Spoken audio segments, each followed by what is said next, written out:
پرانے وقتوں کی بات ہے کہ یونان میں 7 پارسا اور دانا نوجوان رہتے تھے۔ وہ آپس میں بہت قریبی دوست تھے۔ وہ بے حد نفیس انسان تھے اور نیک خاندانوں کے چشم و چراغ تھے۔ ان کا بیشتر وقت یاد الہی اور غور و فکر میں گزرتا تھا۔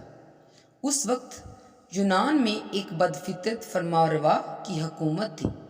وہ کم فہم تھا اور ظالم بھی۔ وہ ایک اللہ کا منکر تھا اور بتوں کی پوجا کرتا تھا۔ اس کے ظلم و ستم سے رعایا بہت تنگ تھی۔ ایک دن اس نے فرمان جاری کر دیا کہ جو شخص شاہی بتوں کے سامنے جھکنے سے انکار کرے گا فوراً پھانسی پر لٹکا دیا جائے گا۔ کسی نے ظالم بادشاہ کے پاس شکایت کر دی کہ 7 پارسا نوجوان بادشاہ کے بتوں کے آگے جھکنے سے انکار کر رہے ہیں اور وہ اب تک اپنے گھروں میں چھپ چھپ کر اللہ کی عبادت میں مصروف رہتے ہیں۔ بادشاہ یہ سن کر بہت غضبناک ہوا۔ اس نے انہیں فوراً دربار میں حاضر ہونے کا حکم دیا۔ جب پارسا دوست دربار پہنچے تو بادشاہ نے انہیں بتوں کے آگے جھکنے کا حکم دیا۔ انہوں نے حکم ماننے سے صاف انکار کر دیا۔ اس پر بادشاہ طیش میں آ گیا۔ اس نے حکم دیا کہ ان 7 کو فوراً پھانسی پر لٹکا دیا جائے۔ پارسا نوجوان گھبرا گئے۔ آخر سوچ سوچ کر انہوں نے بادشاہ کے ظلم سے بچ نکلنے کا ایک منصوبہ بنایا۔ انہوں نے بادشاہ سے کہا کہ پھانسی کی سزا ایک دن کے لیے ملتوی کر دی جائے تاکہ وہ اس معاملے پر مزید احتیاط سے سوچ بچار کر سکیں۔ بادشاہ نے ان کی درخواست قبول کر لی اور انہیں ایک دن کے لیے جیل میں بند کر دیا گیا۔ پارسا دوست موقع پا کر جیل کی دیوار پھلانگ کر بھاگ کھڑے ہوئے۔ ان کا وفادار کتا بھی ان کے ساتھ تھا۔ بھاگتے بھاگتے وہ ایک اونچے پہاڑ کے قریب جا پہنچے۔ پہاڑ کے دامن میں ایک ویران غار تھی۔ 7 دوست غار کے اندر داخل ہو گئے۔ ان کا کتا غار کے منہ پر بیٹھ کر پہرا دینے لگا۔ مسلسل بھاگ دوڑ سے پارسا دوست بہت تھک چکے تھے۔ غار میں داخل ہوتے ہی وہ کچھ دیر سستانے کے لیے لیٹ گئے۔ رفتہ رفتہ ایک بے حد لمبی نیند نے ان پر غلبہ پا لیا۔ یہ غار بہت پر اسرار تھی۔ باہر سے بڑی خوفناک نظر آتی تھی۔ پاس سے گزرنے والوں کو اسے دیکھ کر بڑی دہشت محسوس ہوتی تھی۔ اسی لیے مارے ڈر کے لوگوں نے ادھر سے گزرنا ہی چھوڑ دیا تھا۔ چنانچہ وہ 7 پارسا دوست باہر کے لوگوں کی مداخلت سے بے خوف ہو کر غار میں بڑے مزے سے خوب سو رہے تھے۔ وقت گزرتا گیا مگر ان کی نیند ختم ہونے کا نام ہی نہ لیتی تھی، حتیٰ کہ وہ اس خوفناک غار میں پورے 309 سال مسلسل سوئے رہے۔ چونکہ وہ نوجوان تھے، بڑے نیک اور پرہیزگار تھے، اس لیے نیند کے اتنے طویل عرصہ میں اللہ تعالیٰ نے انہیں تمام خطروں اور حادثوں سے بالکل محفوظ رکھا تھا۔ 309 سال مسلسل نیند کے بعد ایک صبح 7 دوست یکدم بیدار ہو گئے۔ طویل نیند کا سحر آخر کار ٹوٹ چکا تھا۔ وہ آپس میں یوں باتیں کرنے لگے جیسے صرف ایک رات ہی سوئے ہوں۔ اتنا غیر معمولی عرصہ ہوا میں رہنے کے باوجود انہیں یوں محسوس ہو رہا تھا جیسے وہ بس ایک آدھ روز ہی سوئے ہوں۔ انہیں سخت بھوک لگ رہی تھی۔ انہوں نے اپنے ایک ساتھی سے کہا کہ شہر جا کر جلدی سے کچھ کھانے پینے کو لے آ۔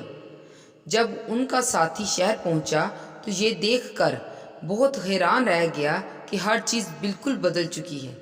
لوگ بدل چکے تھے، ان کے لباس بدل چکے تھے، مکانوں کے نقشے بدل چکے تھے، گلی بازار بدل چکے تھے، دکانیں اور سکے بدل چکے تھے، سارا شہر بدل چکا تھا، حکومت بدل چکی تھی اور تخت پر کوئی اور شخص بیٹھا ہوا تھا۔ غرض یہ کہ کوئی چیز ایسی نہ تھی جو بدلی نہ ہو۔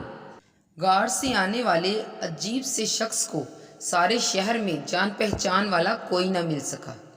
اس نے جلدی جلدی تھوڑی بہت خریداری تو کر لی مگر جب قیمت ادا کرنے کے لیے جیب سے سکے نکالے تو 3 صدی پرانے سکے تھے۔ دیکھ کر دکاندار حیرت سے ڈوب گیا اور پھر اس دکاندار کے باہر تماشائیوں کا ہجوم اکٹھا ہو گیا۔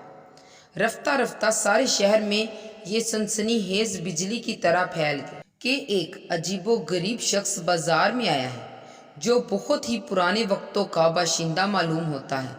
بےتاب لوگ اسے دیکھنے کے لیے جوک در جوک جمع ہونے شروع ہو گئے اور دیکھتے ہی دیکھتے تماشائیوں کے ٹھٹ لگ گئے۔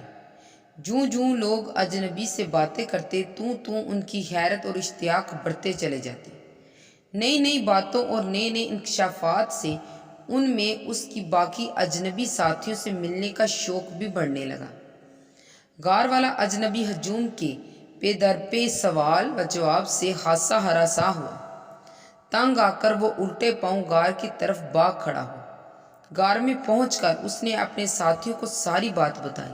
انہیں یہ سن کر بہت بڑا تعجب ہوا کہ ان کی لمبی نیند کے دوران شہر میں ہر چیز اور ہر شخص بدل چکے تھے۔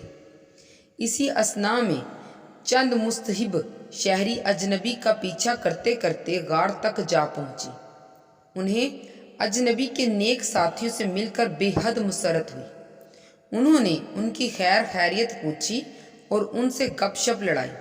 انہوں نے غار والوں کو شہر لوٹنے اور وہاں مستقل سکونت اختیار کرنے کی دعوت دی۔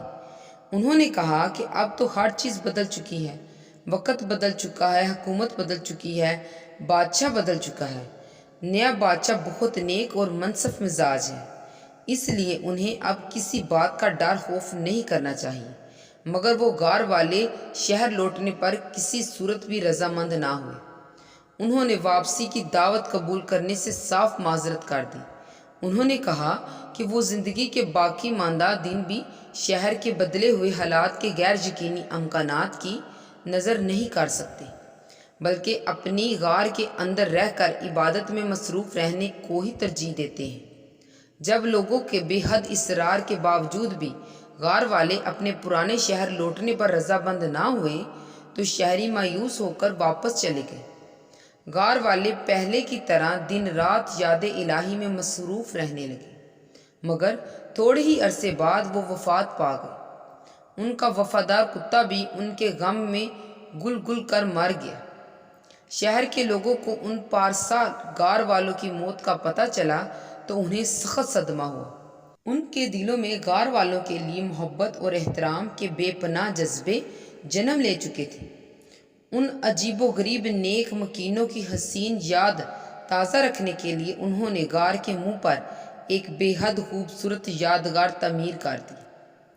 اگر آپ کو ہماری یہ ویڈیو پسند آئی ہو تو لائک اور سبسکرائب کرنا نہ بھولیے گا اور بیل آئیکن کے بٹن کو بھی دبا دیں تاکہ ہماری آنے والی ویڈیو مزید آپ تک بآسانی پہنچ سکے۔ تب تک کے لیے جزاک اللہ خیر، دعاؤں میں یاد رکھیے گا۔